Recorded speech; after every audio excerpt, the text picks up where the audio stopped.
espérate, claro, si no lo abro, perdón. Claro, eso siempre ayuda. ¿Eh? Eso siempre ayuda, ¿verdad? Abrirlo. Hay que no tener abierto el programa, estaba ahí esperando.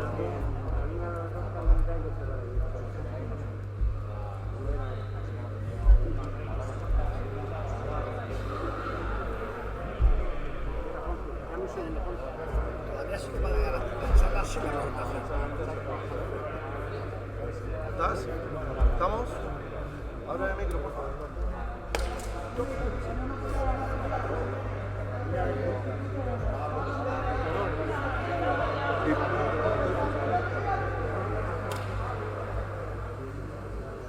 Sí.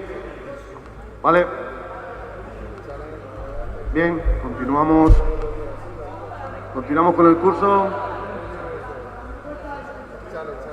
Lo primero, rogad disculpas por el pequeño retraso, bueno, el retraso que hemos tenido. Pero bueno, es algo que desgraciadamente o afortunadamente ocurre mucho en este curso. Normalmente porque nos liamos, y eso entiendo que no es mala señal. Significa que las cosas van rodadas. Cuando es por problemas de logística, pues ya por lo menos, ¿no? Pero bueno, lo tenemos más o menos asumido.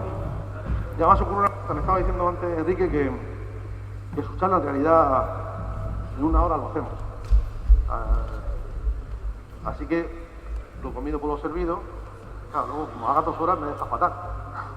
Bueno, decía, Enrique Ortega es profesor de baloncesto de la Facultad de Ciencias del Deporte de la Universidad de Murcia y un poco representa la parte académica de todo esto. David también tiene un poco ese perfil, pero él además es profesor de nuestra universidad, la Universidad de Murcia, la organiza sus cursos, y bueno, bien, se debe también a ese aspecto académico. Pero es que además de ese tema de relación que tenemos con la facultad, que además es un colaborador habitual del curso, y bien está que se le reconozca, ¿no? Y que un representante de la facultad esté aquí acompañándonos. Además, el tema que él nos va a traer hoy creo que tiene su miga. Porque si he entendido bien más o menos por dónde van los tiros, creo que sí, nos va a hablar de posibilidades de mejorar el baloncesto o de proponer mejoras para el baloncesto tocando el reglamento. Porque el baloncesto es un deporte muy propenso a tocar el reglamento. Hay otro deporte que se juega dando patadas a un balón que en 150 años ha cambiado 2. Bueno, a ellos les funciona, pero nosotros no funcionamos así. Entonces, bueno, bien está que los cambios de los reglamentos estén estudiados, el por qué se hace, para qué se hace y con qué objetivo, ¿no? Bien, pues un poco por ahí creo que va a ir la charla y creo que puede ser interesante luego después el turno de debate o de preguntas. Así que nos enganchamos en el turno y os dejo con Enrique Ortega.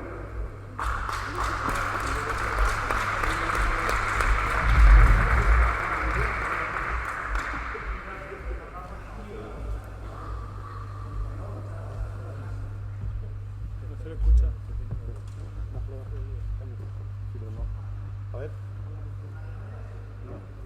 ¿Lo tiene abierto? ¿Te has dado el on? ¿Tiene el on? Venga. ¿La metaca?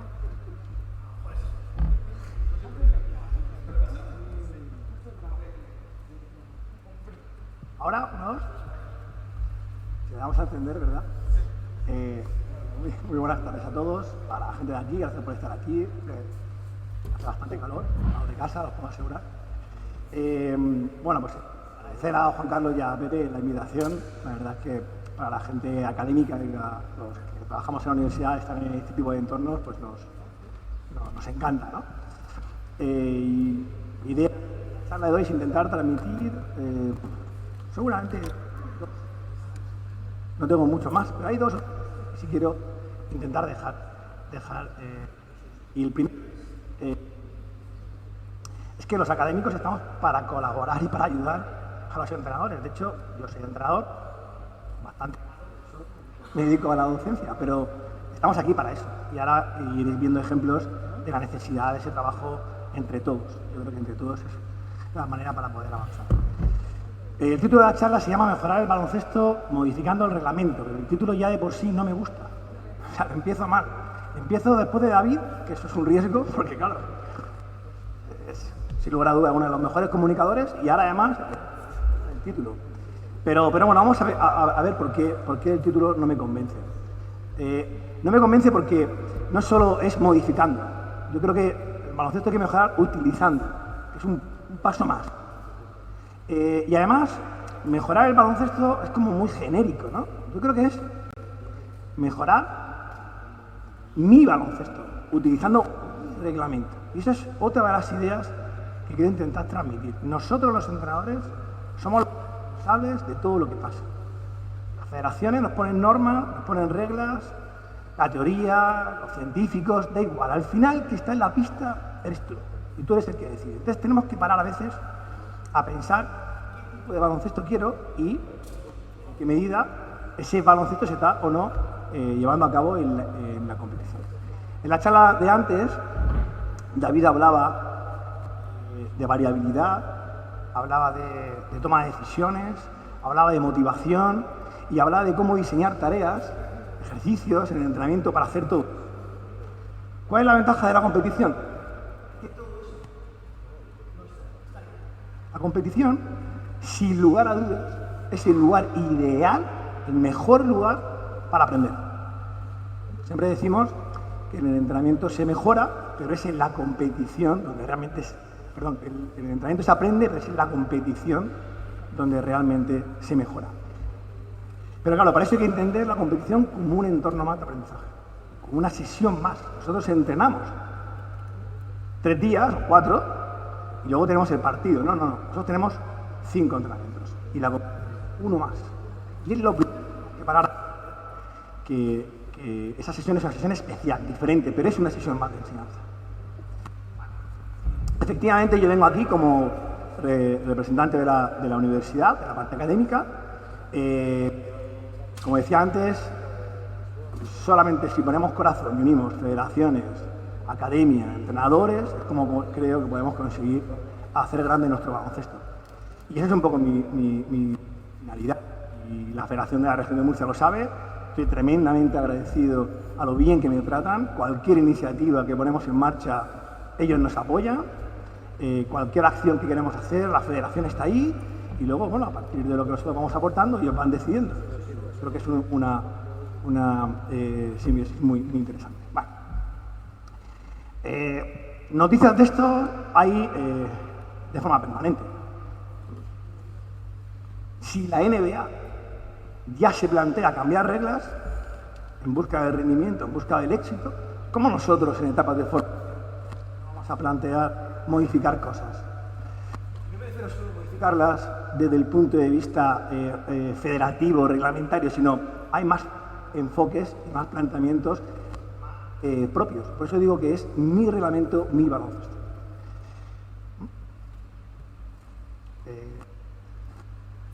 Hace poco apareció esta noticia en el tuit que hablaba de Jesse Carroll.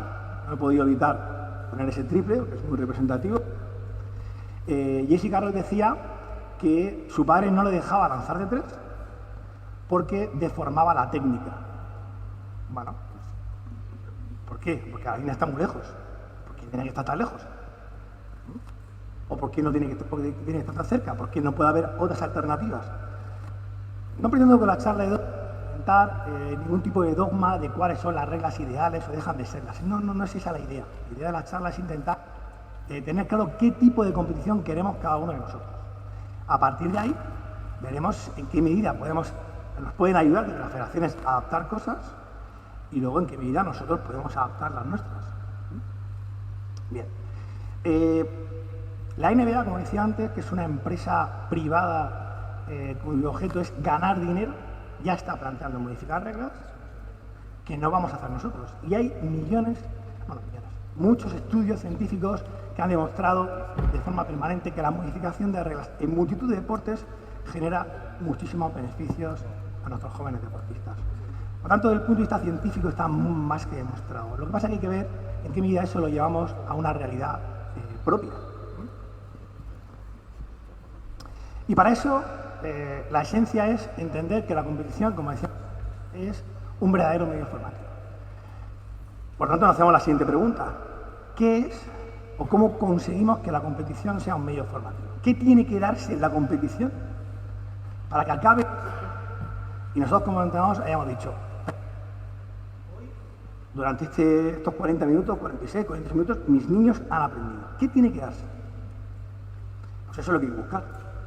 Uno de nosotros buscaremos unas cosas, otros buscarán otras, pero hay que entender que es una sesión de enseñanza y que tiene que producirse cosas dentro para que nuestros niños aprendan.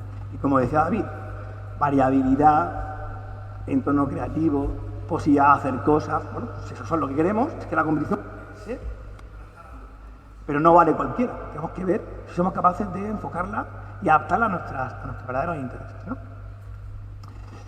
Seguro que si hacemos un pequeño, como dicen por aquí por Murcia, preguntado, seguro que llegamos casi seguro a las mismas conclusiones. ¿Qué tiene que pasar en la competición para que sea un medio formativo?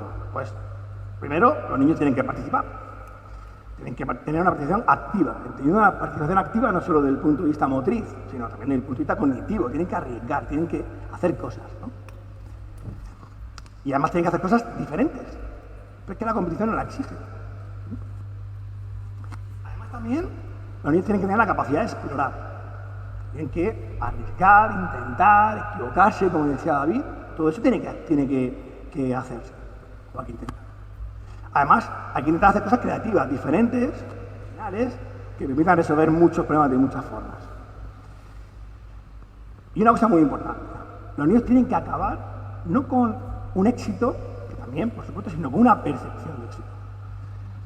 Si nosotros conseguimos, en nuestro partido, que el niño participe, que el niño haga cosas diferentes, haga muchas cosas, que además explore, busque, intenta hacer cosas diferentes, insisto, haga cosas novedosas, creativas y además se vaya teniendo la sensación de que ha obtenido éxito, podré decir que efectivamente mi partido de hoy ha servido para mejorar. Luego entraremos a conceptos más de tipo técnico, táctico, son otras cuestiones, pero con todo este tipo de elementos es bastante difícil entender que la competición no sea un medio formativo. Y mi pregunta que os hago es, ¿realmente este tipo de cosas ocurren en todos los partidos o en la inmensa mayoría de partidos que jugáis? Pues eso es lo que tenemos que ver. Si esto ocurre, perfecto. Si no ocurre, pero... ¿Y qué? ¿O cómo conseguimos que la competición sea medio formativo? ¿Quién influye? Pues influyen muchas cosas, como que se nos puede imaginar. Seguro que si hacemos un turno de preguntas, de reflexión, llegamos a las mismas conclusiones. Por supuesto que los padres y las madres influyen mucho en que la competición, el niño entienda que la competición sea un medio formativo y realmente aprenda. No voy a poner ejemplos que todos habéis vivido y habéis padecido. Habrá que ver cómo enfocamos eso. Y existen muchas formas de enfocar a los padres y las madres. Primero, nadie nace sabiendo ser padre y madre. Y segundo, nadie nace sabiendo ser padre y madre de deportista, que es diferente. Y esto nos tienen que enseñar, tenemos que aprender.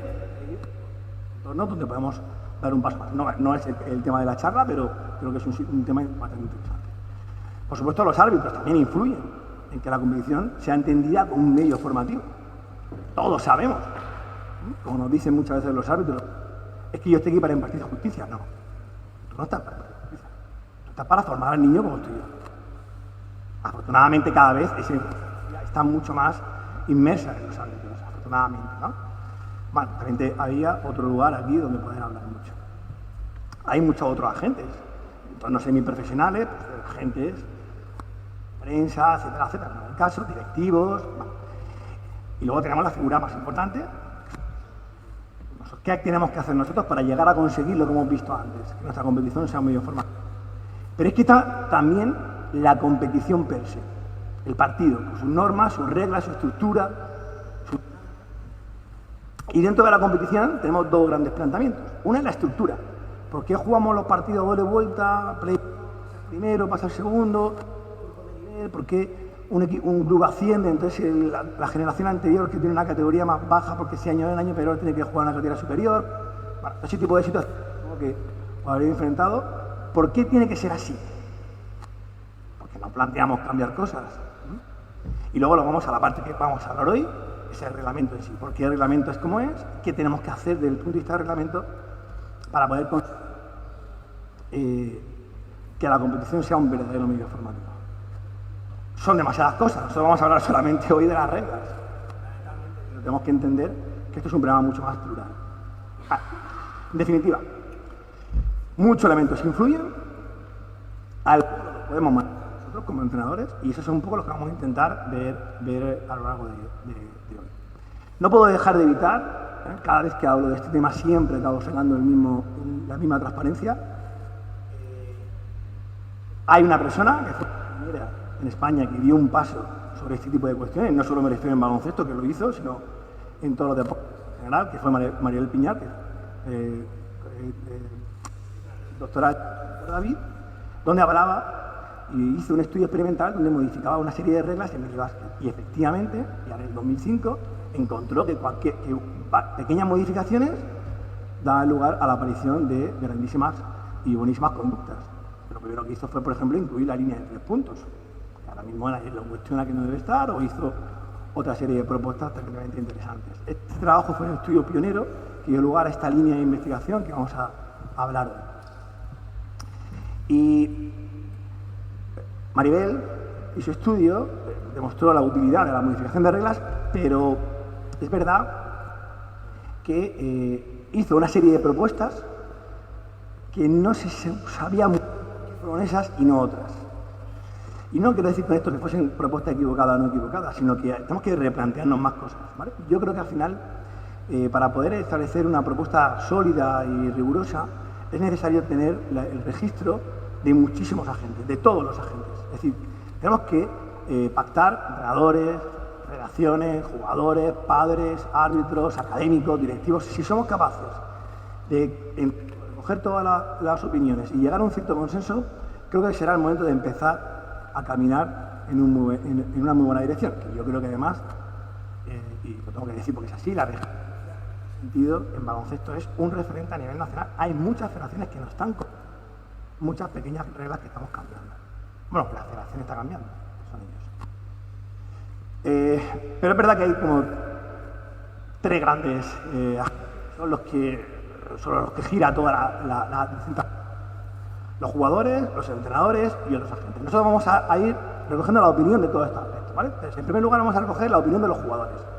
Cuando nosotros le preguntamos a los jugadores qué tiene que pasar en el campo para que ellos consideren que la competición sea un medio formativo, le preguntamos y qué dicen. Dice que lo que le gusta hacer es lanzar, nada diferente a lo que nos podemos imaginar todos los que estamos aquí. A ellos les gusta lanzar, les gusta tocar el balón, les gusta anotar, le gusta jugar partidillos, situaciones reducidas y le gusta hacer medios tácticos sencillos.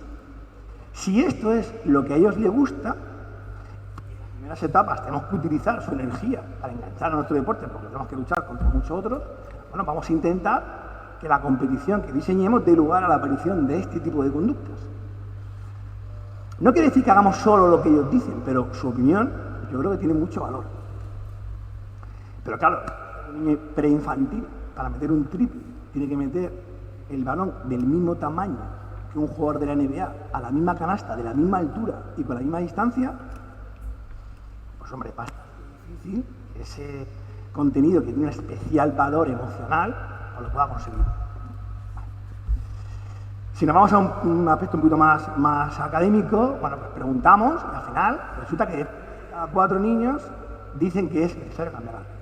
3 de cada 4, muchos. Si entramos aquí tipo de reglas cambiar, ya hay más dudas. Algunos cambiarían temas estructurales, otros cambiarían duración, otros cambiarían participación, pero en definitiva hay 3 de cada 4 niños que no les gusta el reglamento. Luego nos vamos a un estudio un poquito más cualitativo, a entrevistas, para sacar una información un poquito más fina, ¿no? Y vemos que a los niños lo que hemos dicho todo y lo que es participar, el ataque, la acción final, la igualdad. A los niños les gusta jugar con iguales. Es un reto.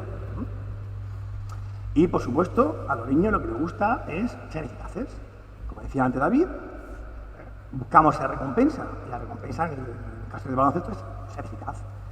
No tanto la eficacia en sí, que por supuesto también, sino la percepción de eficacia. Aquí vemos un estudio que hicimos hace unos años donde analizamos 21 partidos de minibásquet. El feedback, lo que el entrenador de la banda le iba diciendo a los niños durante 21 partidos. Este es el tipo de feedback que se da. Bueno, la gente de aquí no lo verá, pero fundamentalmente es un feedback de tipo prescriptivo, es decir, el entrenador le dice al niño lo que acaba de hacer. Tipo de entrenador que va como con un joystick, ¿no? Pero va siempre por atrás. La eficacia, perdón, la percepción de eficacia, autoconfianza, está muy sustentada, por supuesto, en la eficacia real.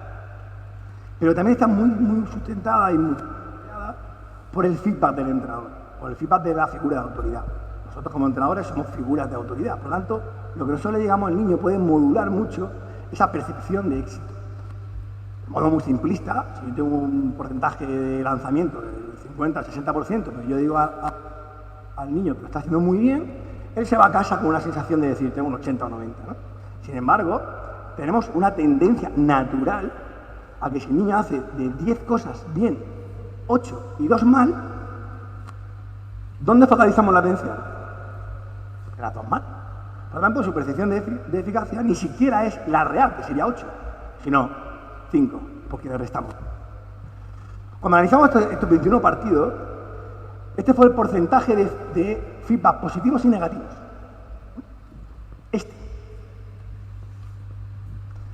Y aún tenemos a los entrenadores que están convencidos, o estamos convencidos, de que es que como quiero que mejore, focalizo la atención que lo hace mal. Y da igual, este discurso lo vemos llevar diciendo años, ¿verdad? Seguimos todavía, Tony, ¿verdad? Todavía seguimos. Y qué aburrido esto, ¿verdad? Bueno, seguiremos diciéndolo.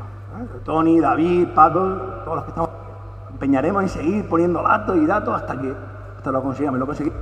De hecho, lo estamos consiguiendo. Pero no nos engañemos. El feedback que nosotros le damos al niño modula muchísimo su percepción de eficacia. Muchísimo. Porque somos figuras. Y los niños, 12, 11, 13, 14 y 16 años, somos una gente tremendamente importante para...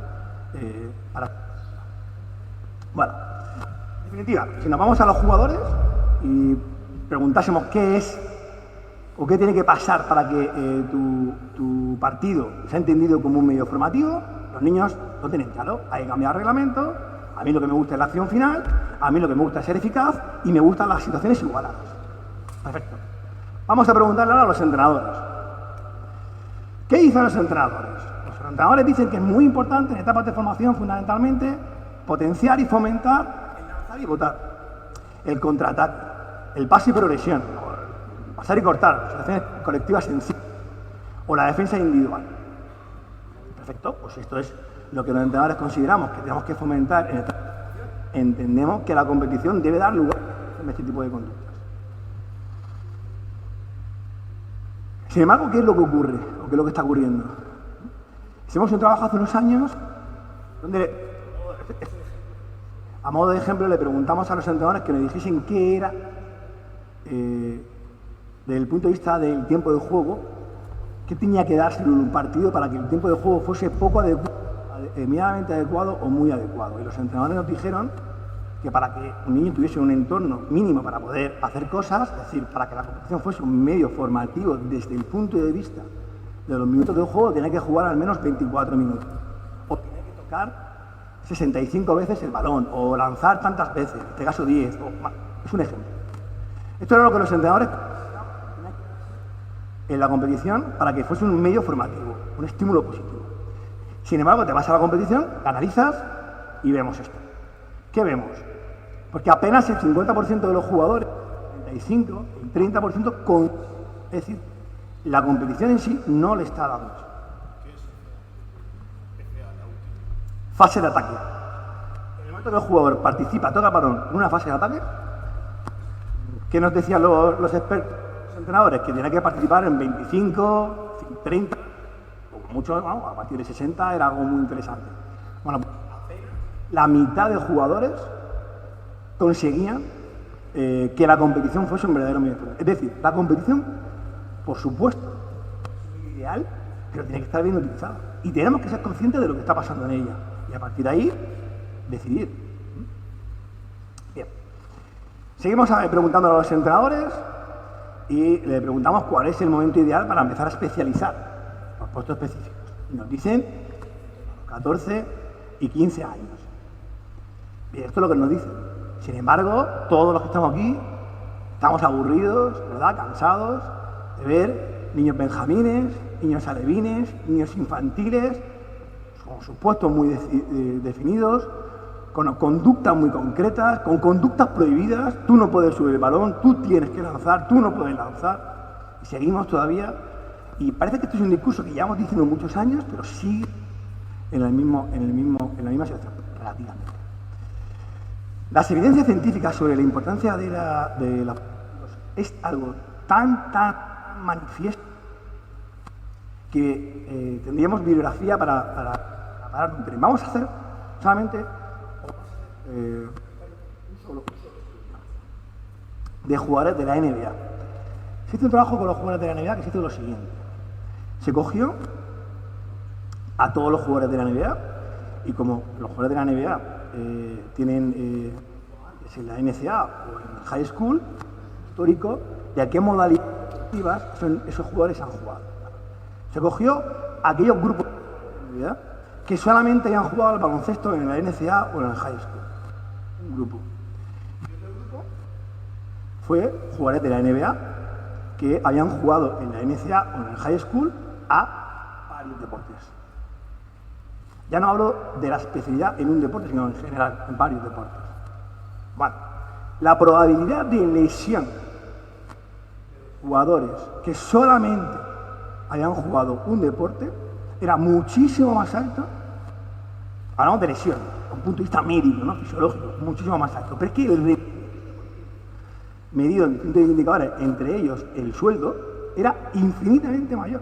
Es decir, los jugadores que habían jugado en varios deportes, en etapas de formación, eran los que al final decidían los partidos y además se lesionaban menos, ganaban más dinero. Si a pesar de eso seguimos especializando, pues avanzamos poco, ¿no? Aunque bueno, yo creo que estamos avanzando bastante. Seguimos preguntando a los entrenadores y le preguntamos que qué reglas cambiarían. Hicimos un estudio en el 2012 y al menos 95% de entrenadores cambiarían alguna regla. 8 años después, en 2020, volvemos a hacer un estudio, en este caso con 700 entrenadores, y ahora más todavía. Bueno, parece que ahora hay aún más sensibilidad hacia el tema. Perfecto. Pero ¿qué reglas cambiaríamos? Ahí es donde está un poco la duda. Y da igual. El mensaje que quiero transmitir es que da igual qué regla. Da igual. Unos tendrán unas incidencias, otros tendrán otras. Lo que tenemos que tener claro es qué es hacia dónde queremos llegar. ¿Vale? Por ejemplo, la inmensa, o muchos entrenadores señalaban que era muy importante que los jugadores jugasen al menos 2 periodos. Cuando hablamos de minibásquet. Otros entrenadores hablaban de la necesidad de cambiar la línea de 3 puntos. Otros entrenadores eran muy partidarios de prohibir las defensas en zona. Hay algunas reglas que están más medianamente consensuadas, otras son más dudosas. La clave es saber que si cambia una cosa, ¿qué va a dar lugar? Y si lo que va a dar lugar es precisamente a lo que me interesa, pues es el momento. De un punto de vista cualitativo, a través de entrevistas, le preguntamos a los entrenadores qué tiene que pasar. Y al final los entrenadores dicen lo mismo. Es fundamental hacer una competición donde los chicos sean más eficaces, donde los chicos participen motriz y cognitivamente con una mayor variabilidad. En definitiva, los entrenadores lo que nos dicen es que hay que fomentar competiciones donde se lancen más, donde haya acciones rápidas, donde no se especialice por puestos, es necesario cambiar las reglas, es necesario fomentar la participación y es necesario fomentar la variabilidad. Nada diferente a lo que seguro que muchos que estamos aquí creemos. Luego le preguntamos también a los árbitros, y los árbitros dicen lo mismo. Es necesario fomentar la participación, es necesario fomentar la variabilidad, tenemos que generar la competición de lugar a escenarios donde haya muchas cosas diferentes a hacer, es necesario fomentar la eficacia y es muy importante trabajar la igualdad, en entornos competitivos con cierta igualdad. Vale. Le preguntamos también a padres y a madres, como agentes muy importantes, y nos dicen algo parecido. Es fundamental que los niños se lo pasen bien, es fundamental que haya una alta participación, es fundamental generar eficacia, es fundamental generar variabilidad, que los niños y trabajar los padres. Y si le preguntamos a los directivos, pues prácticamente ocurre. En definitiva, si recogemos la opinión de jugadores, entrenadores, árbitros, madres, directivos, etcétera, etcétera, entendemos que para que dé lugar a una competición formativa se tienen que dar todas estas cuestiones. Esto solamente se consigue desde la modificación de la... No. Luego lo comentaremos, pero tenemos dos perspectivas. O prohibimos o educamos. ¿Qué hacemos? Todo el mundo diría, vamos, somos un país muy de corazón, ¿no? Educar. Pues sí o no. A veces habrá que educar, por supuesto, pero a veces habrá que prohibir, ¿no? Luego lo veremos. En definitiva, si recogemos la opinión de entrenadores, jugadores, tal, llegamos a la misma conclusión. Para que la competición sea un medio formativo, tengan que darse entornos donde el niño pueda participar de forma activa, variabilidad, explore, percepción de eficacia, creatividad, etcétera, etcétera. Y nuestra pregunta es, ¿ir a hacer lugar a ese tipo de situaciones? El reglamento, solo el reglamento, vamos a entrar a hablar de todo entorno, solo el reglamento está permitiendo esto. El reglamento, pues lo que ocurre es que hay muchos reglamentos, nuevamente. Y de hecho hicimos un trabajo, hemos realizado reglamentos de baloncesto de las 17 comunidades más el nacional, más ciudades.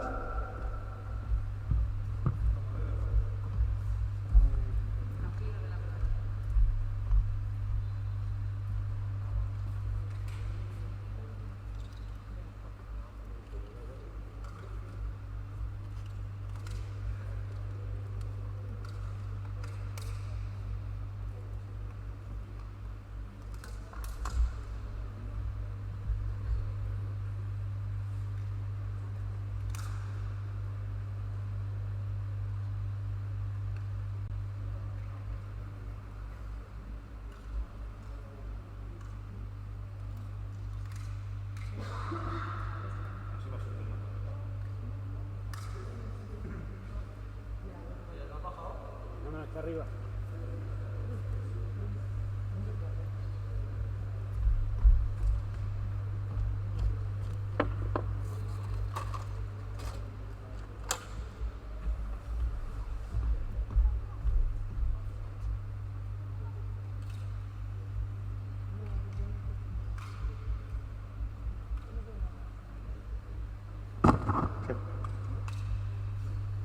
¿Ahora? Sí. Perfecto. Disculpas a los de acá y a los de casa. Vale. Hicimos un trabajo donde hemos recogido todos los reglamentos. ¿Y qué es lo que nos dicen?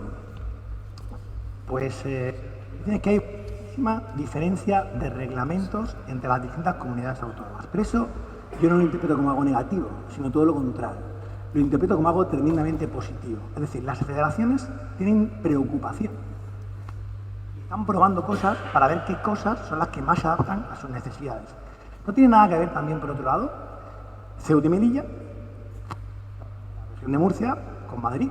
Por lo tanto, los reglamentos tampoco tienen por qué ser iguales. No pasa nada que haya ciertas diferencias. Es verdad que luego llegamos al discurso de siempre, ¿no? Bueno, es que luego tienen que competir campeonatos de España. ¿Cuántos compiten en campeonatos de España? 12 niños. ¿Y los otros 400 que juegan en la región? No creo que... Bueno, es en exceso por eso. Bueno, no vamos a hablar de las diferencias. Tenéis la presentación, la podéis ver. Es verdad que en categoría Benjamín existen muchas diferencias en comunidades autónomas. Hay muchas ideas que son muy interesantes. En alevines hay menos. En preinfantil hay un poquito menos. En definitiva, cada vez que subimos la categoría, las diferencias reglamentarias son menores. Pero la inmensa mayoría de modificaciones reglamentarias tienen una pretensión, buscan algo.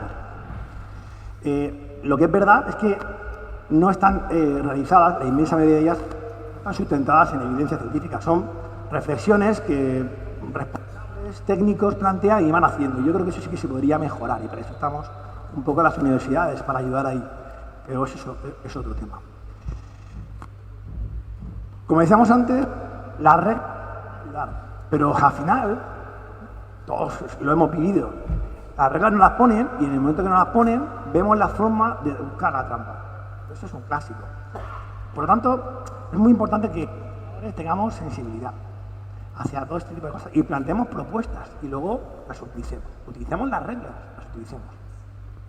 Y los académicos lo que tenemos que hacer es escuchar vuestras propuestas, ayudar a resolverlas y aportar cosas. Vamos a poner ejemplos de algunas propuestas que hemos hecho en la región de Murcia. Propuestas de modificación de reglas y lo que ha supuesto, ¿vale? Para que podamos coger algunos ejemplos y, bueno, y reflexionar sobre la utilidad de ellas. Desde un punto de vista más académico, no quiero enrollarme ni mucho menos, hacemos propuestas, no solo medimos una cosa, sino que medimos muchísimas cosas. Medimos cómo esa regla supone un cambio fisiológico, o cómo esa regla pues, supone un cambio psicológico, o cómo esa regla supone un cambio técnico-táctico. Es decir, al final, cuando cambiamos una regla, cambian muchas cosas y lo que nosotros queremos saber es qué cosas cambian, para a partir de ahí ver en qué medidas son interesantes y no.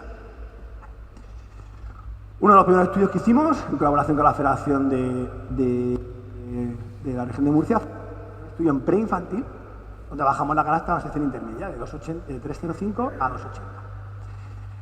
Un dato importante, para que no nos pongamos nerviosos, Federación, el 87% de las instalaciones donde se juega al baloncesto los fines de semana, se pueden cambiar las canastas de altura.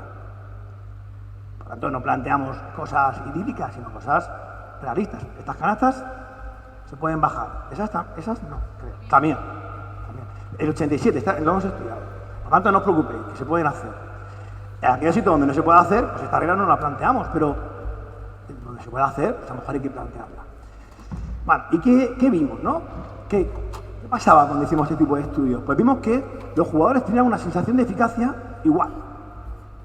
Muy parecida, ¿no? Bueno, pues eso se mantiene igual, perfecto. Sin embargo, vemos que los niños se lo pasaban mejor, decían que disfrutaban más. A pesar de eso, también dijeron que no, que ellos quieren jugar en las canastas grandes. Eso es verdad. ¿Por qué? Porque esto es un estudio. Son 2 fines de semana, 3 fines de semana, los niños juegan a esa altura, no han entrenado antes, falta cierta sensibilidad y al final ellos creen, sobre todo los infantiles por su edad, creen que todo lo que se alejase de los mayores es malo. Bueno, pero también es verdad que luego dicen que se lo pasaban mejor. También había mayor cooperación entre los equipos, seguramente porque las dinámicas que el juego que había daba lugar a la necesidad de que hubiese más pases. Ahora vamos a ver. Hay una ligera, a pesar de que no se entrena, había una ligera eficacia, una ligera mayor eficacia en el lanzamiento de 2 y de 3. Había mayor variabilidad en el lanzamiento, se lanzaban desde más sitios distintos, de distintas posiciones. Se lanzaban desde sitios donde habitualmente no se solía lanzar. Había un número de unos contra unos parecidos, pero había mayor. Los niños jugaban, intentaban hacer cosas desde más distancia, de diferentes posiciones. De un punto de vista técnico-táctico grupal, el número de fases de ataque era parecido, había un menor número de y había más contraataques, que es precisamente una de las cosas que los entrenadores demandan, necesidad de juego rápido en etapas de formación. Y había una mayor variabilidad en la finalización, es decir, se acababan las jugadas de formas diferentes. Bueno, se fomentaba precisamente esa variabilidad. La frecuencia cardíaca también se adaptaba más a la de la CSM, es decir, era una actividad física más saludable. Bueno, es un ejemplo. Otro trabajo que hicimos, otro ejemplo, con la Dirección General de Deportes de la región de Murcia, un ejemplo que está más dirigido no tanto al deporte federado, sino más al deporte escolar, a ese cole de primaria y secundaria, o a ese deporte más recreativo. Hicimos un planteamiento no de partido, sino de torneo. Utilizamos un campo donde hubiese 6 canastas. Eran 4 equipos, de forma que cada equipo con 12 jugadores repartía a un jugador en esos 12 espacios. Cada medio campo era un espacio. Y cada equipo colocaba a un jugador en esos 12 espacios que veis en la transparencia. Eso daba lugar a que en medio campo habían 4 jugadores de uno de cada equipo. A partir de ahí, un calentamiento global, los niños llegaban a las 9:30 de la mañana más o menos, hacíamos distintos torneos. Un torneo de lanzamiento, un torneo de habilidad, un torneo de unos contra unos entre esos 4 jugadores. Luego juntábamos los 4 jugadores de un lado y los 4 jugadores de otro y jugábamos un torneo de 2 contra 2. Luego juntábamos a los 4 bloques de los distintos equipos. Jugábamos un torneo de 4 contra 4 y el final de la actividad, obviamente, era un 5 contra 5. De manera que cada vez que un niño hacía algo, jugaba una habilidad, un lanzamiento, iba a una mesa central, iba dando resultados. Y al final, el resultado final del torneo, hasta el 4 contra 4, quien tenía más puntos, jugaba la final contra el que segundo que tenía más puntos en el torneo era el que ganaba el 5 contra 5. Obviamente un partido más reducido en minutos y en tiempo. Es un ejemplo. ¿Qué conseguimos con este tipo de torneo? Deporte escolar, fundamentalmente. Conseguimos que un cole juega contra otro cole, lo que pasa en la región de Murcia, pierde y ya el equipo desaparece. No. Y luego a las 9 de la mañana a jugar y hasta las 2 de la tarde estoy haciendo cosas. ¿Qué cosas estoy haciendo?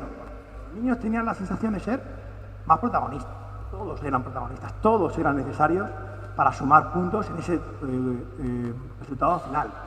Había una mayor sensación de autoeficacia, había una mayor diversión, mayor disfrute, aunque, de nuevo, todos preferían ese partido final. Es un elemento motivante muy importante. Por supuesto, el número de acciones de cada jugador, lanzamientos, 1 contra 1, etcétera, etcétera, era mucho mayor. Y además había mucha variabilidad. De un punto de vista grupal, había mayor finalización de la fase de ataque, había menos, porque jugaban menos situaciones grupales, claro. Y una cosa muy importante es que los 48 jugadores que participaron en este pequeño estudio, todos, absolutamente todos, ganaron el concurso de tiro, 1 contra 1, 2 contra 2, y todos perdieron. Por lo tanto, todos sumaban, ¿no? Bueno, desde el punto de vista de la frecuencia cardíaca, también la situación era más saludable. Hicimos una entrevista a los padres y de nuevo decían lo mismo. Me encanta este tipo de torneo porque los niños participan mucho, hacen muchas más cosas y yo creo que lo ideal sería combinar. Un fin de semana este tipo de torneo, un fin de semana partido normal. Bueno. Un ejemplo. Hicimos otro ejemplo donde comparábamos, también lo hicimos con la Federación de Murcia, donde comparamos un torneo normal donde el tanteo era arrastrado frente a un torneo que nosotros en su momento lo denominamos torneo de set. Aquí creo que ha cambiado el nombre, se llama el tanteo por periodos. En definitiva, la diferencia era lo siguiente: jugamos un partido normal frente a un partido donde se ganaba en función del número de sets ganados, de manera que cada periodo era un set. El cuarto o el sexteto, depende de qué tipo de competición fuese, podía acabar iguales o ganaba uno, gana otro. Un periodo podía ganar 8-0, el siguiente ganabas o perdías 0-40 y no ibas 8-40, ibas 1-1. Bueno, ¿qué dio lugar a este tipo de estudios? Bueno, pues la cooperación era la misma, hay una mayor autoeficacia física general. Es decir, los niños se sentían más competentes, eran capaces de hacer más cosas, hacían más cosas. Había una mayor preferencia por este tipo de torneo, a los niños les gustaba más este torneo, porque todos tenían la sensación de poder ganar algo y ser eficaces. En este estudio que hicimos, planteamos lo siguiente, y es que si el cuarto quedaba empatado, decidimos hacer como unos penaltis en fútbol. Pero no me gustó. Y de hecho, a mí tampoco. Se le veía mucho y bueno, decidimos eliminarlo. De hecho, la Federación de Murcia ha dado en categoría de Benjamín, pero lo del tiro libre lo ha quitado porque efectivamente no era nada interesante. Bueno, propuestas que se hacen y se ve que no son interesantes, se quitan. Desde el punto de vista técnico-táctico, había un mayor número de pases, muchas más acciones de 1 contra 1, muchos más lanzamientos y una mayor variabilidad y mucho más protagonismo por parte de todos los jugadores. Los padres opinaron igual, preferían este tipo de torneo, entendían que había un mayor protagonismo por parte de muchos y entendían que era mucho más divertido, ¿no? Sin embargo, los entrenadores también preferían este tipo de estudio, de torneo, pero señalaban continuamente que esto cambiaba la estrategia a la hora de repartir los niños por periodos. Y efectivamente eso lo hemos podido vivir este año poco, pero en las temporadas que se ha implementado, al final hay que pensar bien cómo distribuir para disputar tu competición según tu interés. Los entrenadores decían que era muy difícil. Obviamente era difícil porque era diferente. No estaban acostumbrados. Luego al final, bueno, yo creo que ha ido bastante bien. Y también dijeron que era excesiva importancia el tema de los tiros libres. Y el último estudio, otro de los estudios que hemos hecho, que lo hemos dejado para el final, lo hicimos hace muy poco, por lo tanto no tenemos datos en este sentido, pero lo que planteamos es en categoría preinfantil bajar la altura de la canasta, incluir una línea de 3 puntos, que es la línea de minibásquet, y la línea de 3 puntos convertirla en línea de 4 puntos. De manera que el jugador, si lanzaba cerca del cesto, eran 2 puntos, sería una situación intermedia, que era la línea de minibásquet de 3 puntos, valía 3 puntos, y la línea de 3 puntos de baloncesto normal. Ya digo que lo llevado a cabo, precisamente en San Javier, pero no tenemos datos todavía para aportarlos, pero sí alguna percepción, sensación, no tenemos datos, insisto, es que había una mayor percepción de eficacia, los niños se sentían más capaces, la inmensa mayoría de niños, de cada 3, preferían este torneo frente al torneo normal, y eso es muy difícil, es un dato muy alto. Hay una falta de tendencia al cambio. La inmensa mayoría de niños es lo que hay. Es que 2 de cada 3 dijeran que preferían ese torneo. La verdad es que es un dato bastante interesante. Sobre todo hablaban del valor de la línea de 3 puntos y de 4 puntos. De un punto de vista técnico-táctico, por lo que más hemos podido recoger, hay un mayor número de lanzamientos exteriores e intermedios, como al menos podemos imaginar. Los puntos son parecidos. Los puntajes eran peores, porque no se ha entrenado en ese contexto, por eso queremos que los puntajes eran peores. Había muchas más situaciones de 1 contra 1 y había más situaciones colectivas también. Y una cosa que a mí personalmente me parece de los datos más interesantes. Cuando en una competición normal, cuando no existe la línea de 3 puntos intermedia, en una categoría preinfantil, donde más la canasta está muy alta, a la hora de defender es cerrarse. ¿Qué ocurre si no cerramos? ¿No? El habitual de los que tira de lejos, ¿no?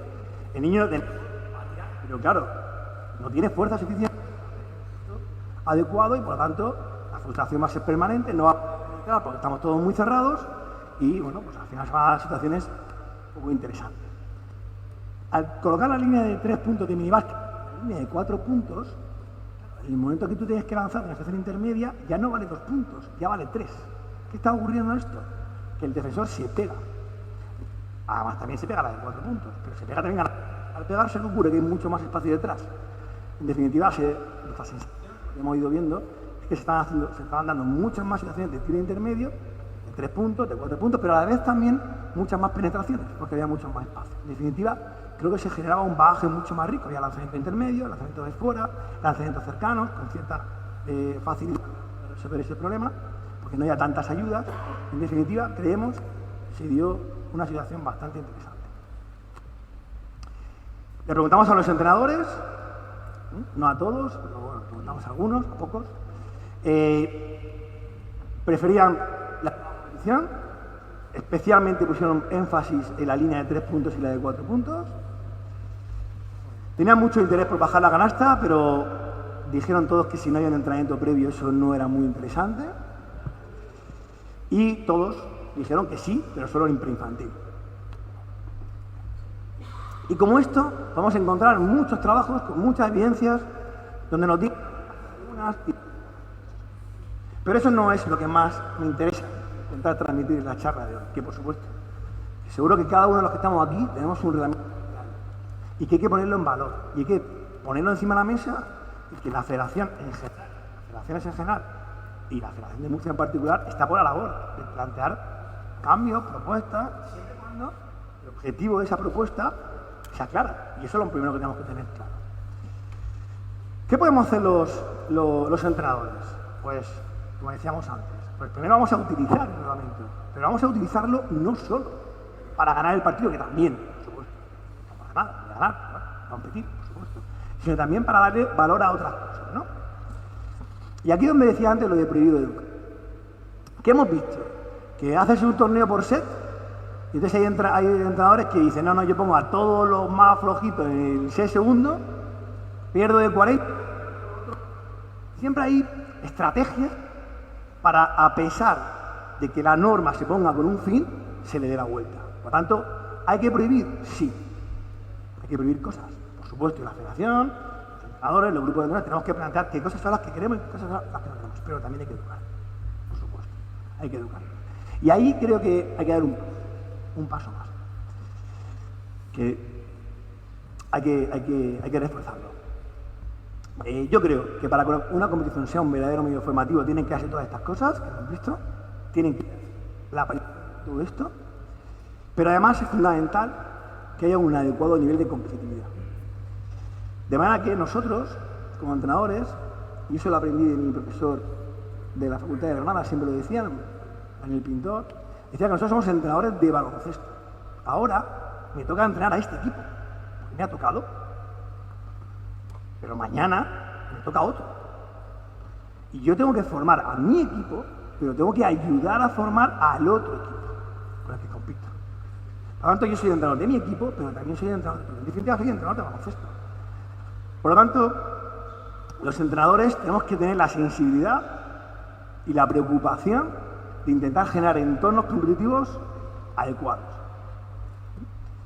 Y para eso hemos hecho un pequeño trabajo, bueno, no tan pequeño, con más de 300 jugadores de la región, donde hemos ido preguntando, recogiendo opiniones sobre cómo diseñar para conseguir una adecuada competitividad.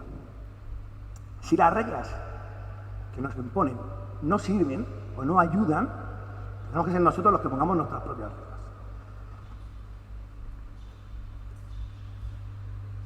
Bueno, recogemos la opinión de los jugadores. Lo primero que le preguntamos es ¿cuál es la utilidad de ganar o perder por mucho? Y bueno, pues como podéis imaginar, la inmensa mayoría de jugadores dijo que ellos no querían perder por mucho ni querían ganar por mucho. Que a ellos lo que les gusta es jugar partidos igualados. Le preguntamos, bien, cuando ganas por mucho o pierdes por mucho, es decir, cuando el entorno competitivo no es saludable, no es ni para uno ni para otro, ¿qué debe hacer tu entrenador? ¿Tu entrenador debe buscar alternativas? Y todos dijeron, sí, mi entrenador debe buscar alternativas. Tiene que hacer cosas, y seguro que todos los que estamos aquí tenemos 1000 opciones, para que esa situación sea beneficiosa. Y además también dijeron que no solo mi entrenador, sino que el otro entrenador también tiene que hacer cosas. Yo creo que todos estamos de acuerdo.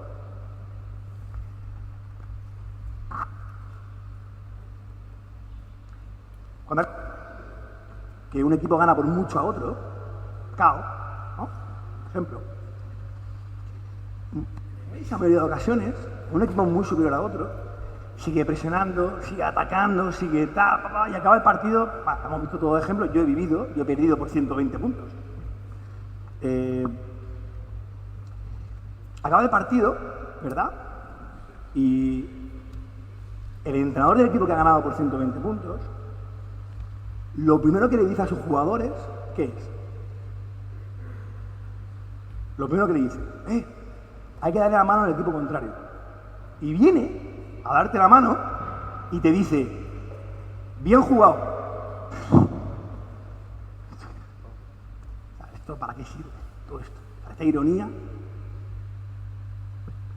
Es un poco absurdo. Lo que tienes que hacer, cuando vas ganando por mucho, que todos hemos tenido equipos que hemos ganado por mucho, todos hemos tenido equipos que hemos ganado por poco, que hemos ganado, que hemos perdido por mucho, es durante la competición demostrar ese respeto al equipo contrario y al jugador contrario. Al final, una pamplona. Es mentira, es falso.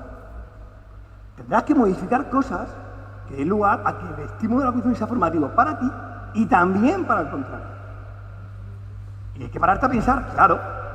Y seguramente, muchas veces, ahora veremos alguna opinión de los entrenadores, seguramente los entrenadores lo hacemos porque no somos conscientes. Nadie nos ha parado para decir, oye, párate un poco.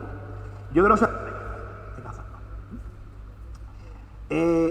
Le preguntamos a los niños, cuando había grandes diferencias entre un partido y otro, ¿qué te gustaría que hiciera el entrenador?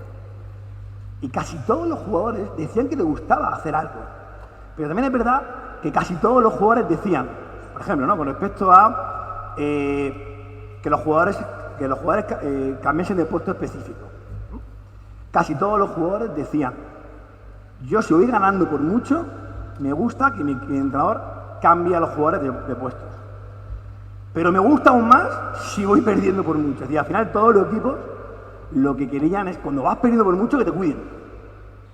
Pero cuando vas ganando por mucho, no hace falta que me cuiden. Ya, no. Yo no voy a cuidar a nadie. Casi. Pero mucho. Hay una tendencia a eso. Cuando voy perdiendo por mucho, sí, cuídame. Pero cuando vas ganando por mucho, cuidarte yo, eso es diferente, ¿no?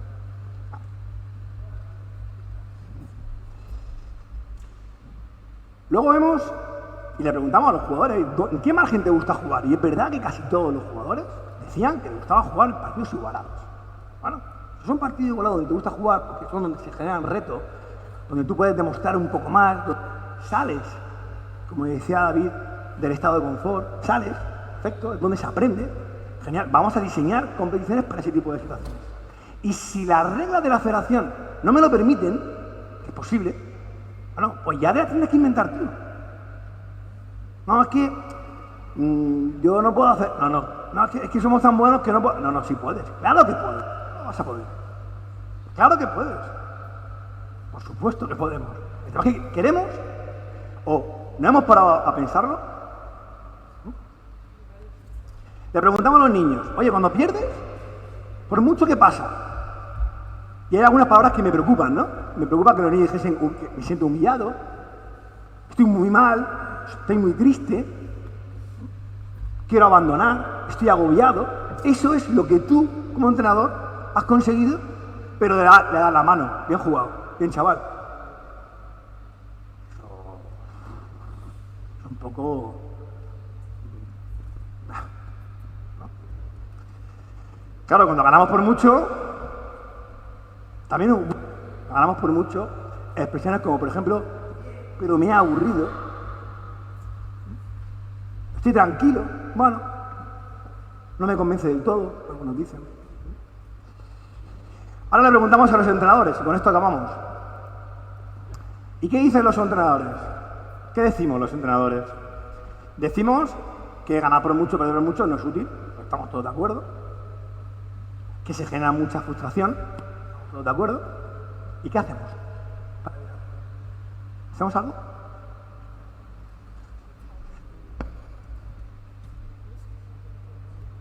Aquí tienen los datos de qué cosas se podrían hacer, pero en definitiva no es tanto la norma, que sea cada uno de vosotros en función de vuestro equipo podéis inventar una otra o la que sea. El tema es que tengamos sensibilidad.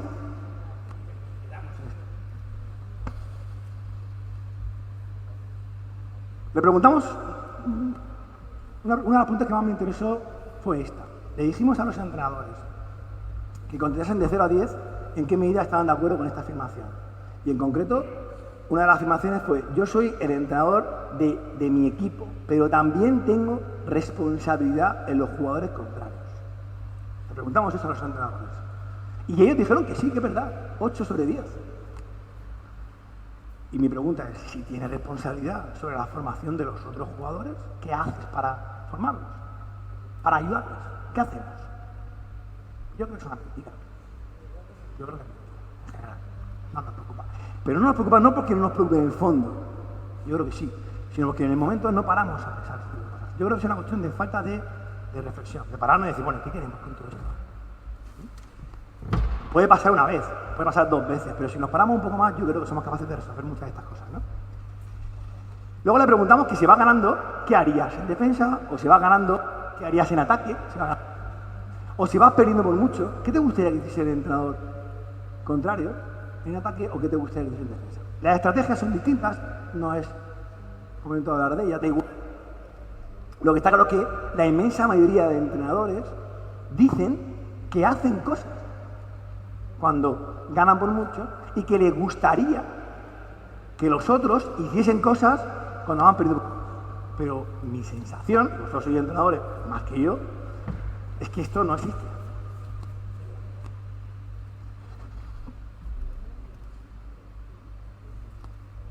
En definitiva, para concluir y ajustarme al tiempo, más o menos, yo creo que todos los que estamos aquí estamos convencidos de que la competición debe ser un medio de formación, no es un fin en sí mismo. Si no, no estaréis aquí, no tengo ninguna duda. Todos los que estamos aquí creemos en eso. También creemos que es una sesión especial, tremendamente motivante, pero para que sea útil realmente tienen que darse cosas. ¿Qué cosas? Pues las que hemos comentado. Tiene que haber una participación de verdad, tiene que haber posibilidades de exploración, tenemos que generar entornos creativos y tener los niños que tener la sensación, no la realidad, la sensación de haber sido eficaces. Es una cuestión de creencia. Y además, todo eso en un entorno adecuado de competición. Cuando la regla per se no habrá que buscar alternativas. Y ese es otro de los mensajes que hay que transmitir. Las federaciones están trabajando para ajustar, para ver, para estudiar qué tipo de pueden ser las más interesantes. Y yo creo que vamos a ir en camino. Seguramente en Murcia habrá unas, en Cataluña habrá otras y conseguiremos ir mejorando. Pero además de eso, nosotros tenemos nuestras propias reglas. Tenemos que ejecutarlas.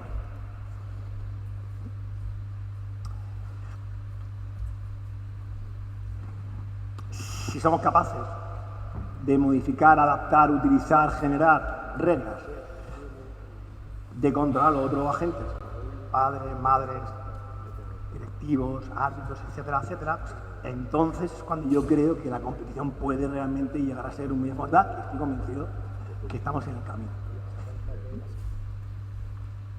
¿Qué es lo que podemos hacer los investigadores? Y de aquí me ofrezco, aunque es un poco recado.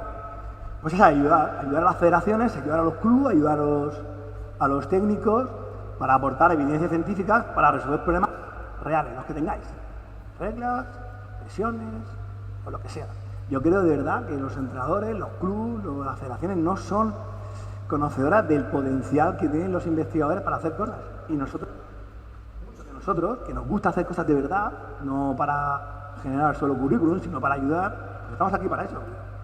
Yo creo que el ejemplo de la Federación de la Región de Murcia en baloncesto y la Universidad de Murcia es muy clara, ¿no? Aquí estamos, nos ofrecemos ayudar en lo que podamos. Será para nosotros un placer. En definitiva, yo creo que si conseguimos adaptar, conseguimos mejorar, y cualquier cuestión que desde la Universidad de Murcia, desde la Facultad de Deportes, os podamos ayudar, para nosotros será un auténtico. Nada más. Cualquier cuestión.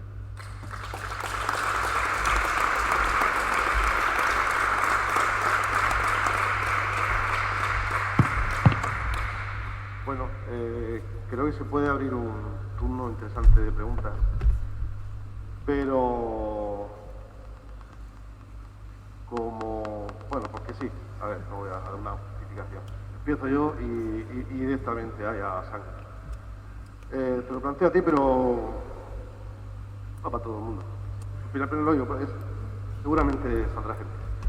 A ver, opinión acerca del tema de modificar el tema de los minutajes de jugadores. Contexto.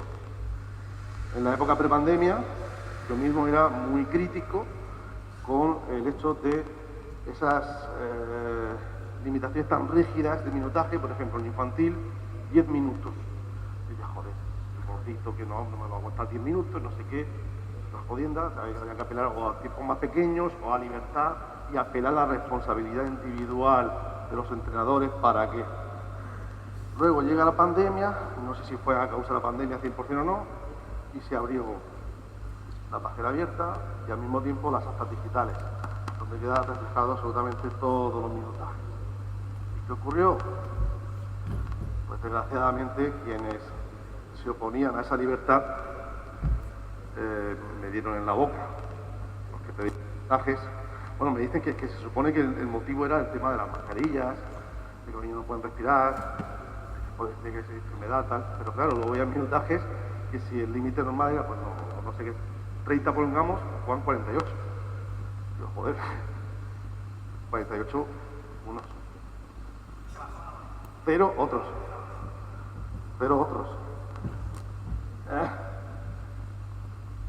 ¿Quién empieza? Sí, es un tema, es decir, opinión. Es una cuestión de reglamento que este año, menos en Murcia, se ha modificado. Se supone que era por tema de pandemia. Pero ahora, en Peques, no hay limitación de minutaje. Antes había. Era.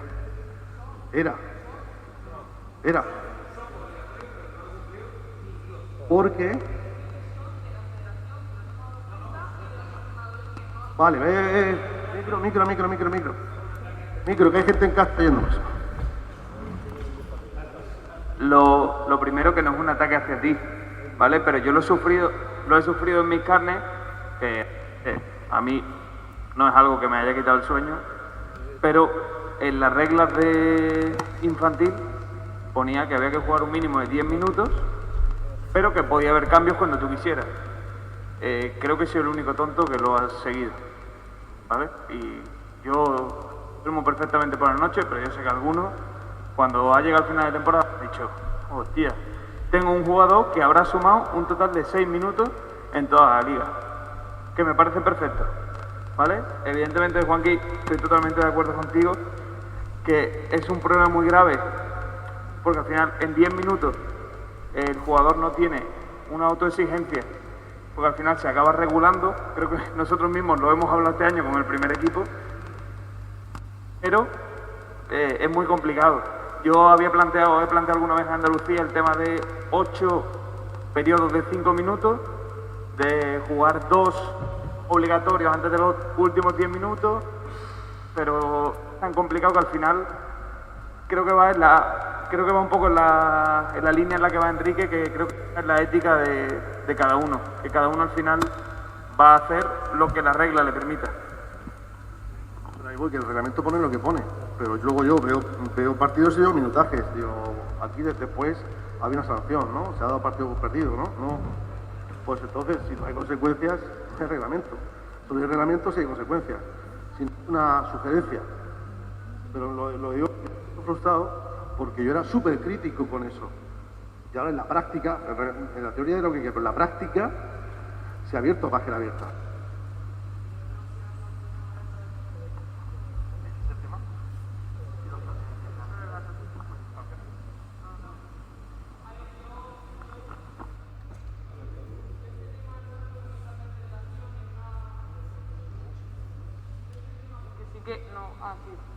A mí me tocó, yo he estado todo este año fuera de Murcia y cuando he llegado me tocó jugar el último partido con unos peques alevines. Y yo me encontré ahí, pues eso, que estábamos en el quinto cuarto y tres jugadores no habían jugado ni 4 minutos. Y yo, que tenía confianza con el entrenador, le dije, oye, que estos jugadores no van a llegar al 10, aunque los saquen ya. Y me dijo en plan, Isa, si eso no lo hace nadie. Digo, pero no lo hace nadie. Digo, si es una ley, o sea, está ahí, digo, hay que jugar 5 minutos mínimo. Se reía, tal, pero no lo hace nadie, Isa. Mira esto, mira lo otro. Digo, joder, digo, como no lo saque, digo, voy a federación y que te sancionen, tal. Ve, digo, bueno. Y en una asamblea de estas de federación lo saqué y dije pues lo mismo que estamos comentando.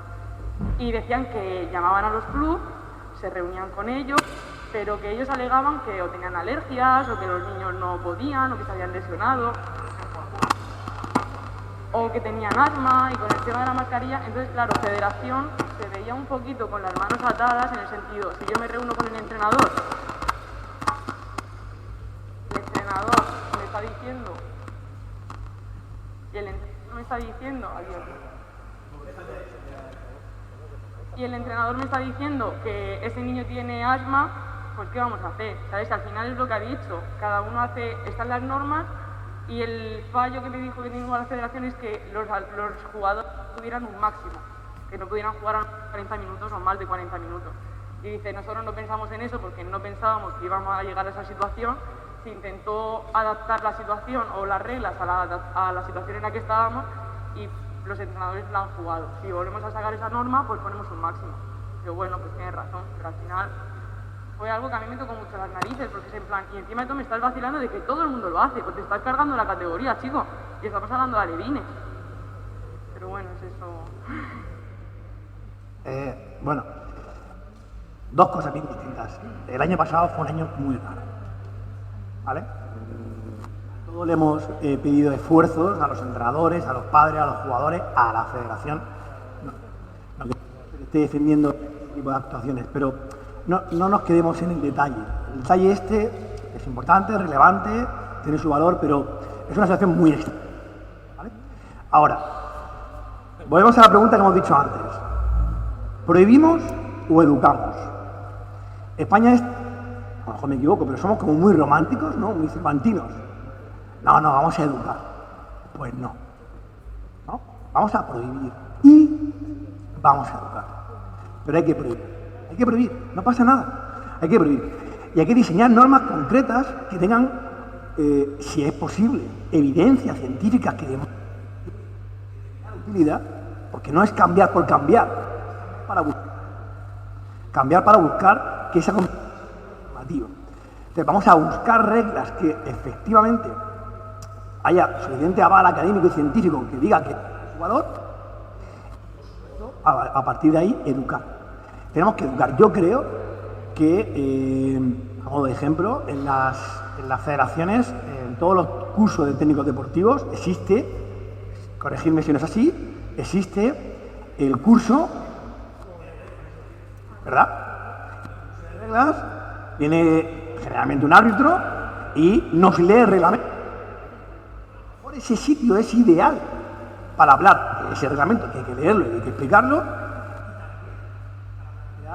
Este tipo de referencias. Yo de verdad que creo que muchas veces los entrenadores no somos conscientes del daño y el beneficio que se está haciendo. No somos conscientes. Y pequeñas intervenciones, pequeñas llamadas de atención, pequeño tuit, un mensaje de la federación, un mensaje de un club, una charla de un curso de técnico deportivo, puede hacer mucho. Creo que sí. Eso, independientemente de eso, hay que buscar qué reglas para cada entorno. Insisto, no es lo mismo el baloncesto de Murcia, alevín o preinfantil, que el baloncesto alevín de Málaga.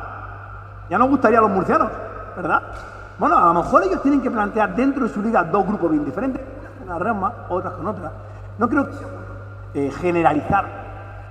Claro que lo que sí hay que generalizar es hacia dónde queremos ir, qué tipo de es la que queremos. Eso es las reglas para conseguir eso, son para ver pequeñas adaptaciones y pequeñas diferencias. Y escuchar y aprender de otras federaciones. Tener grupos de debate donde se comenten este tipo de cuestiones. Y por supuesto, educar.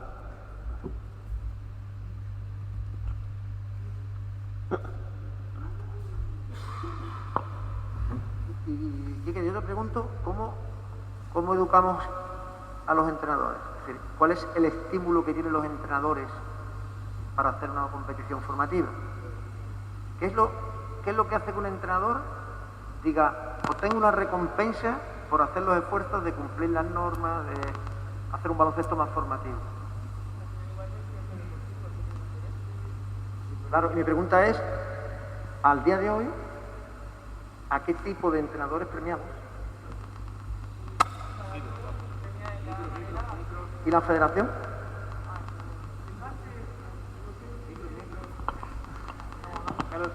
En base a lo que él dice, ponemos normas, ponemos reglamentos. Y el reglamento a la formación, ¿dónde está? Porque la formación la damos nosotros. Nosotros tenemos que poner esas reglas. Somos los responsables. Vos me podés poner normas, me pones reglas, un reglamento, pero ¿y quién le pone las reglas de formación al entrenador? Sale de nosotros. El problema somos nosotros. ¿Y la solución? También. ¿Y la solución? Quien tiene que premiar a los entrenadores, yo creo que hay muchos el entrenador se sentirá premiado si quien le da el premio a él le da valor.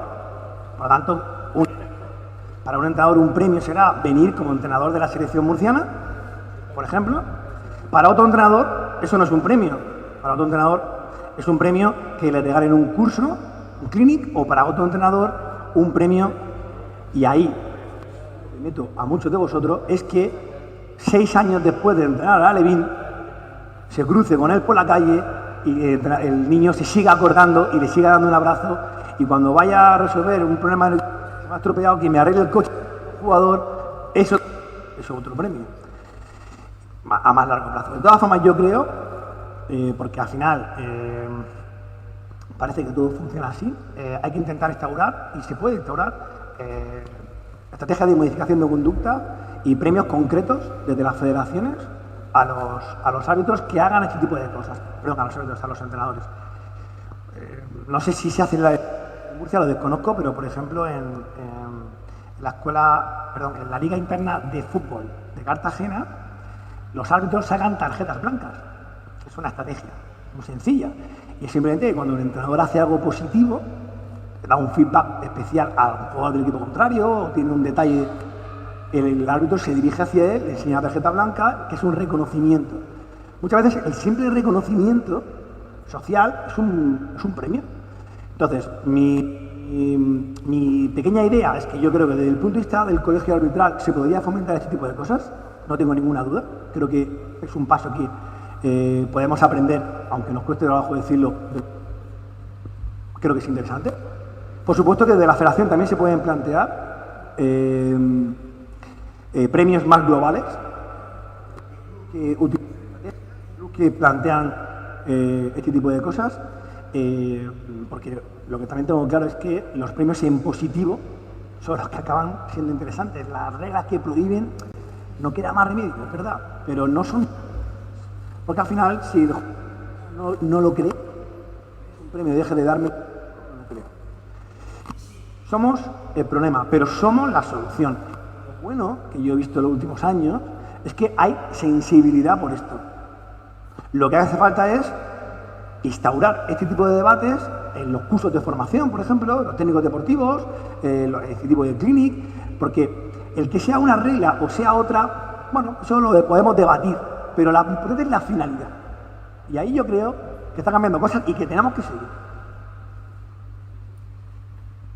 Vale, hay una aportación, creo que es una opinión más que una pregunta, de Irene Ramos en el chat, que dice: la idea sobre el cambio reglamentario en preinfantiles está muy bien, Quique, pero solamente podría aplicarse en categorías masculinas.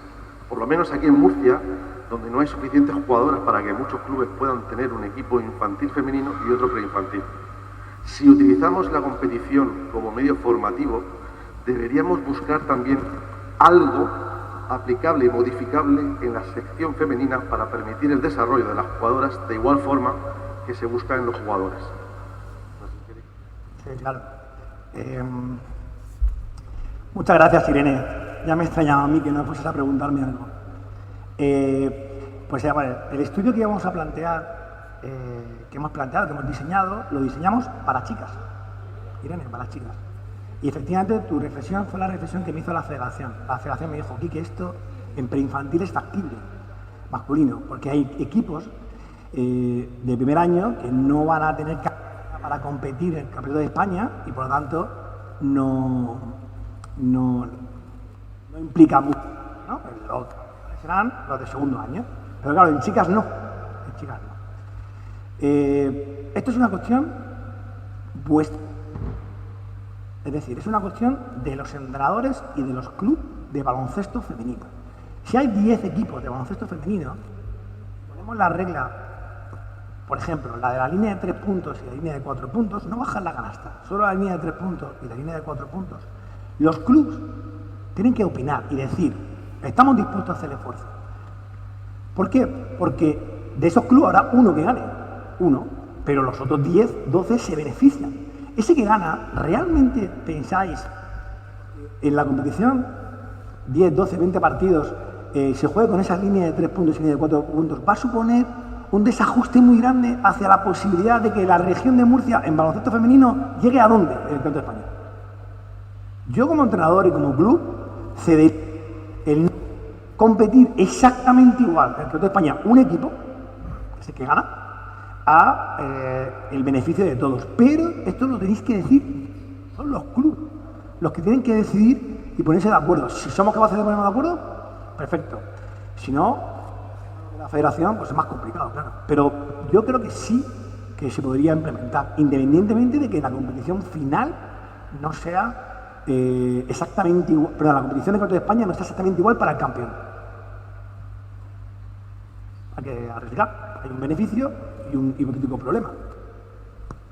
Bueno, Quique, muchas gracias por hacernos reflexionar y generar debate, pero yo creo que yo al menos tengo esta sensación, los que estamos aquí compartimos pues el 90% de lo que estamos exponiendo, ¿no? Siempre pasa lo mismo, hablamos para los que no están, ¿no? Pero yo creo que también nos tenemos que juntar, asociar, generar foros de debate y, sobre todo, para mí, desde el punto de vista, exigir a las demandas más arriba, institucionales, federativas, públicas, estamentos públicos, que incentiven ese concepto formativo que todos los que estamos aquí queremos desarrollar.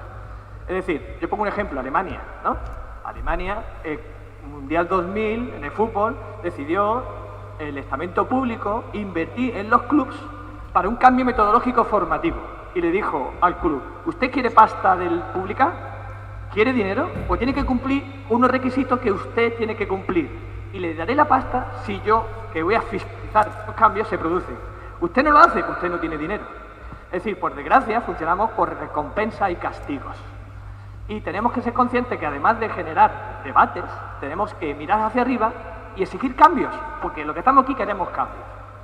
Y ningún cambio fue fácil, porque si yo enseño la foto de 1984, cuando el gobierno estableció la ley del divorcio, miles de personas salieron a la calle para decir que eso era el fin del mundo. Y se negaron. Y hoy, evidentemente, nadie pone en duda que ese cambio fue positivo para la sociedad. En 2004, el grupo de trabajo donde estaba aquí, que David y yo, establecimos que el cambio en la mini de regla letrera era posible e necesario. Muchos se echaron la mano a la cabeza, que era imposible. Hoy en día, la línea de mini está establecida y no hay ningún problema en jugar ni siquiera con la línea. No. Y el árbitro dice 3 puntos, porque creo que ha sido de 3, aunque no haya línea, ¿no? Quiero decir que ahora estamos hablando de, ¿será posible en preinfantiles generar una línea de 4? No, bajar la canasta. No, es que no todos los campos tienen la posibilidad de hacerlo. Pues exijamos a nuestras instituciones que gasten dinero en que bajen la canasta. Porque si no lo hacemos, siempre tendremos la excusa de, no, los cambios requieren trabajo y esfuerzo. Y los que estamos aquí estamos dispuestos. Lo que pasa es que hay que mirar hacia arriba, en mi opinión.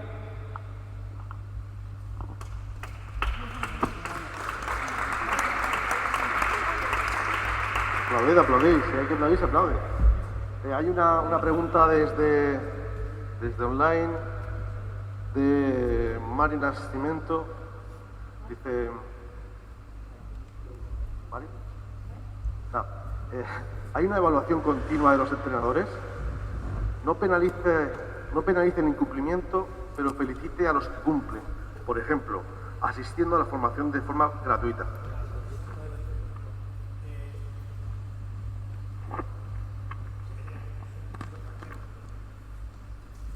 Gastimento es portugués.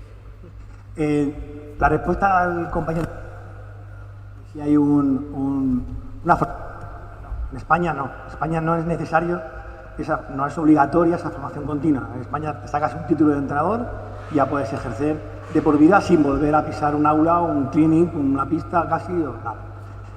Es verdad que en otros entornos anglosajones, Inglaterra, Estados Unidos, es necesario una formación y este tipo de situaciones son tenidas muy en cuenta. Me extrañaba que Paco no dijese lo que ha dicho, obviamente. Yo creo que personas como él es necesario, pero también creo que las cosas se consiguen poco a poco y con rigor y con evidencia. Entre todas las personalidades empujando, cada uno con sus valores, cómo se consiguen las cosas. Yo creo, por ejemplo, sinceramente, que la Federación de la Región de Murcia está por la labor y hemos hecho con ellos haciéndolas.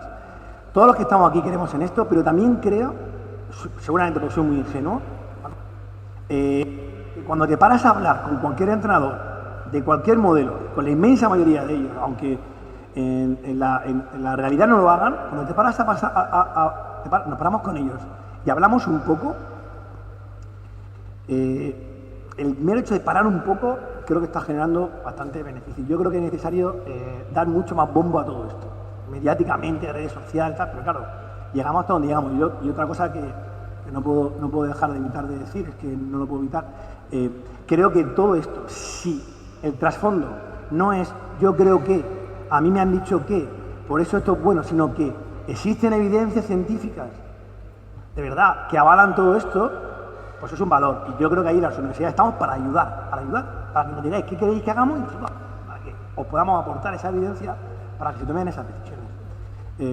No puedo evitar ese perfil académico, lo tengo que decir, porque estamos para eso. Así que encantados. Yo creo que hay que ser valientes y innovadores y probar cosas y arriesgar. Si tenemos claro cuál es nuestro fin, ese tipo de competición, bueno, pues unas reglas serán, otras no, pero y hay que concienciar. Creo que son los dos elementos más importantes que tenemos para poder cambiar esto. Bueno, no sé si se ha respondido a la pregunta, Mario, dentro nos puedes incluso verificar por el chat, porque no se ha comentado. Yo creo recordar, en Portugal, por ejemplo, la formación continua es obligatoria y hay que hacer periódicamente X cursos federativos o clínicos, y si no te reciben la licencia o algo así. ¿Es algo así, Mario? Sí. Entonces, bueno, eso puede ser un vehículo, ¿no? Como comentaba. ¿Alguna más? Vale. Dice que sí, dice Mario. Vale, pues si no hay ninguna aportación más, damos por terminada la charla y por favor un gran aplauso para Quique.